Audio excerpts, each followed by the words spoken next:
Hi friends, అందరూ ఎలా ఉన్నారు? నేనైతే ఈవినింగ్ స్నాక్ శనగల తాలింపు చేస్తున్నాను. మీరు తప్పకుండా ట్రై చేయండి. ముందుగా ఒక గిన్నెలోని ఒక కప్పు శనగలు వేసుకొని వాటర్ పోసి ఒక 2 సార్లు బాగా వాష్ చేసుకోండి.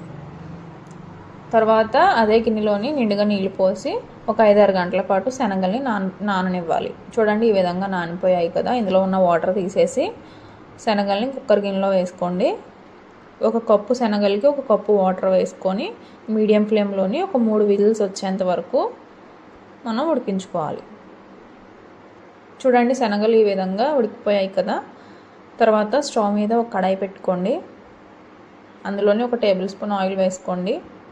ఆయిల్ కొంచెం హీట్ అయ్యాక ఇందులోని తాలింపు దినుసులు వేసుకోండి. ఆవాలు, జీలకర్ర, మినపప్పు, శనగపప్పు, ఒక 2 ఎండుమిర్చిని కట్ చేసుకొని వేసుకోండి.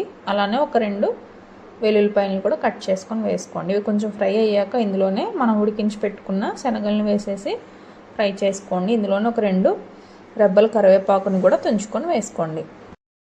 ఇవి కొంచెం ఇలా ఫ్రై అవుతున్నప్పుడు ఇందులోనే ఒక టేబుల్ స్పూన్ కారం, రుచికి సరిపడా సాల్ట్, 1/2 టీ స్పూన్ పసుపు వేసుకొని ఒకసారి బాగా కలుపుకోండి.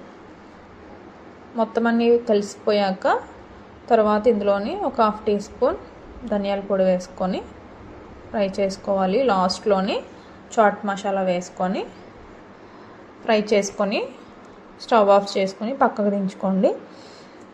ప్లేట్లో వేసుకుని మనం దూరంగా ఫ్రై చేసుకున్న పొట్టు తీసుకున్న పల్లీలను వేసుకోండి.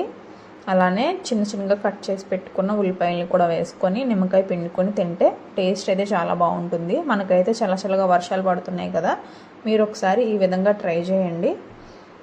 వీడియో నచ్చితే లైక్ చేయండి, షేర్ చేయండి, సబ్స్క్రైబ్ చేసుకోండి. బాయ్.